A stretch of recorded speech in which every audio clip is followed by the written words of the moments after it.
In terms of short, sharp, steep climbs, there's no way I'm going to keep traction up there if I go in at anything other than a good pace.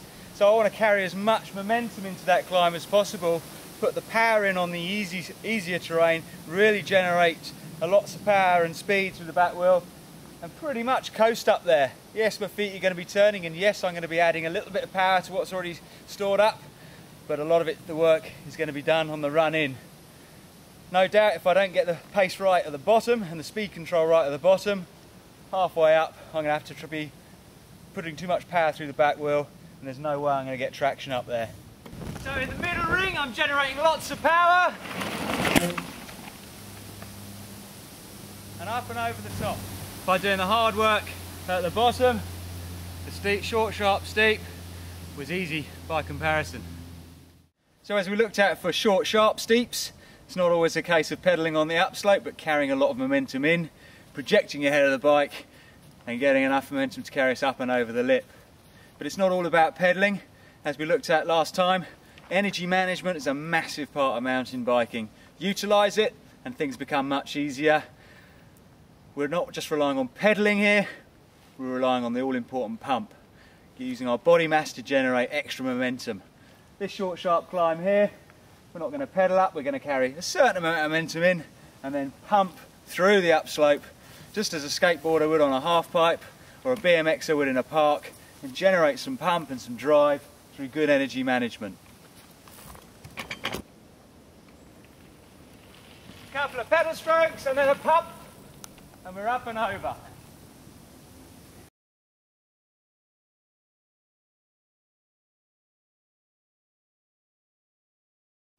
Just as when we're pumping a bomb hole or a depression, pumping the upslope, we're making the bike heavy through the section and light just as we clear and on into the exit.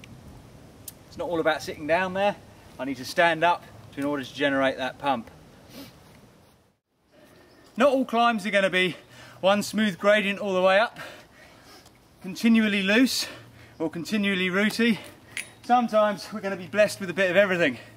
Here I need to work on good use of energy management up and over roots.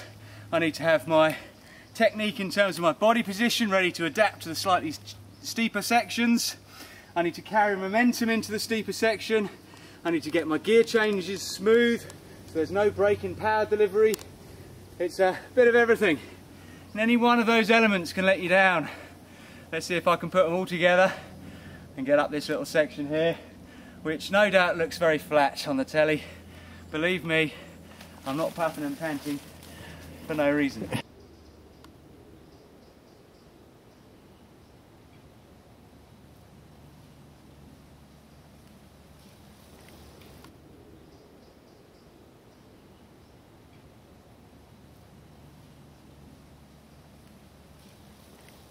Building some momentum, looking ahead, dropping wrists, changing gears smoothly.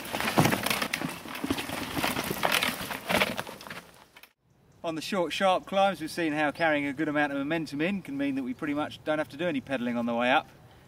Not true here. It's a case of pacing yourself, being patient and keeping a nice, smooth rhythm going all the way up the hill. Although in general we want the rhythm smooth, there are going to be sections where I'm going to be able to spot early that I need to get my cadence up and get my momentum up to carry me up and over a couple of the bigger routes where I'm not going to be able to put the power in through risk of the back wheel spinning out. On a long technical climb such as this, your low speed balance skills are going to be in strong use. Sometimes the main problem with getting up a slope isn't the gradient necessarily or the grip, it's the fact that you're going so slowly you lose your balance. When it comes to being clipped in, often a rider realises that they're getting to a point where they think they might have to dab, so their mind changes from what they're doing and committing to the climb and projecting through it to worrying about unclipping and getting a foot out. Not such a problem on flats, so one of the small advantages there is that the commitment tends to stay higher. No one likes rolling off sideways, clipped in and landing on an elbow. There's no doubt that on the way up here I'm going to be needing to change gear at some point to keep the cadence nice and even though the gradient changes and the terrain gets more technical. How I change gear and how smoothly I change gear will affect my levels of success. If I grind the gears and crunch them, I could easily lose the chain, and I'm definitely going to wear the sprockets out quicker. It doesn't sound nice, it doesn't look good, and it's not effective. So let's see if I can manage to have a nice smooth change too. From a standing start, I've obviously got my work cut out for me, but let's see if I can, even an old guy like me can get some way up this hill.